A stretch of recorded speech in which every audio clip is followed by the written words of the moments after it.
Hello, my name is Kevin Ford. I'm an attorney here in Louisville. I've been practicing law for a long time, and one of my favorite clients during my entire career has been Catholic Charities.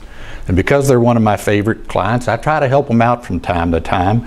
And over the course of my career, they've asked me to come speak to their mother-infant class about certain rights and duties that a parent might have or certain issues they might face when a child is born. Now, without fail, every time I've ever come to talk to their class, one of the very first questions that I get asked is, well, don't the mother and father have equal rights when a child is born? And I give a pretty good lawyer answer, and that answer is, well, it depends, which is immediately followed up with the second question, depends upon what? What makes a difference? Well, the short answer is, it depends upon whether you're married or not. If you are married, from the moment that child is born, the father has absolutely equal rights to the mother.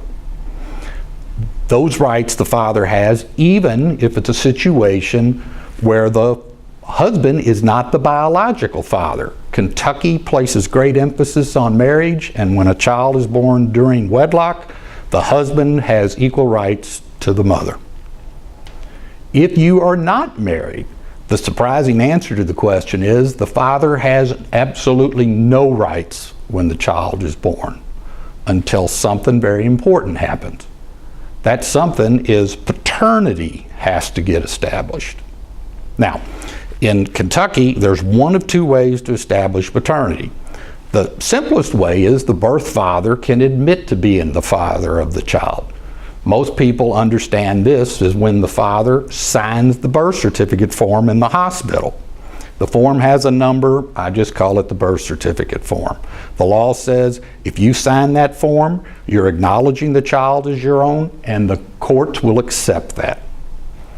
If the birth father does not sign the form, then the only other way that paternity can be established is an interested party has to initiate paternity proceedings through the county attorney's office child support division.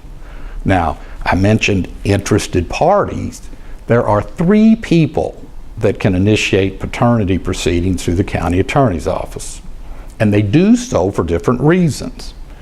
The first person that can do it is the birth mother, because until paternity gets established, the father has no rights, but he has no obligations. So she will initiate paternity so that she can obtain the support that the child needs and is entitled to.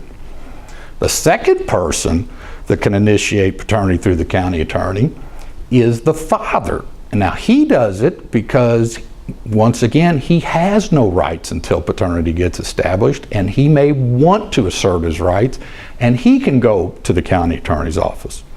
Now, the third person is really an entity, and this entity initiates more paternity proceedings than anyone in our county, and that's the state.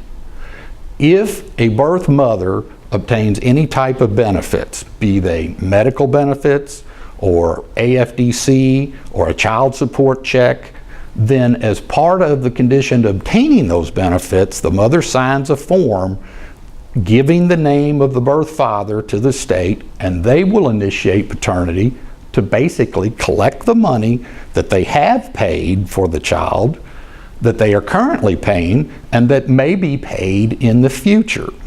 Now, the reason why I tell you the state does this very often is the birth mother may get a call from the birth father someday demanding to know, what are you doing to me? I got served with papers.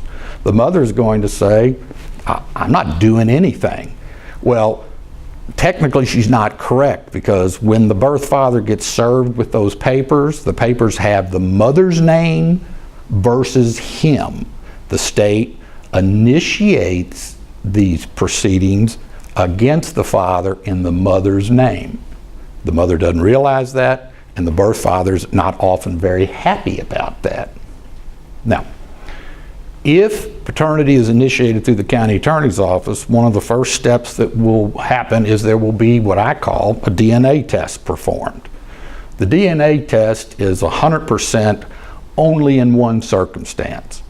If the test says the father is not the biological father, then the case is dismissed. If the DNA test says it's 99.99995% accurate, the birth father still has the option to request a jury trial, where he can try to convince 6 people in the county that his case is the 1 in a million where the test was wrong. Now, in 37 years of practice in law, I've seen birth fathers challenge the test numerous times, and they very rarely ever win. These cases are either funny or sad. Now, you'll say, well, funny or sad, why? Well, the funny cases are the birth father may come in, bring pictures of himself as a baby, hold them up in front of the jury and say, look at that, that baby looks nothing like me. And the jury bursts out laughing, because babies change from day to day. That's not very convincing. The sad part is, every once in a while, the birth father, in order to try to have the jury determine he's not the father, will say hurtful things about the mother, such as she had sex with all kinds of other people. He may even bring in people who will admit, yes, I had sex with her too, Judge. Now, I've had birth mothers say, oh, he loves me, he would never do that to me. Trust me, in my experience, that has happened. And it's really a hurtful thing, and it's a silly thing for his friends, because the judge orders tests on all of them, and when they turn out not to be the father, they all have to pay the price for all of that. Now, the process itself can take up to a year when you go through the court. The important thing there is, along the way, the birth father can admit, but if he chooses not to and takes it all the way to the end, you're looking at about 9 months to a year before the case works its way to a conclusion. Now, during that period, there is no child support being paid, there's no medical expense being paid, but the father has no rights. Now, on the next tape that you're going to see, we're going to talk about, once paternity does get established, what does that really mean?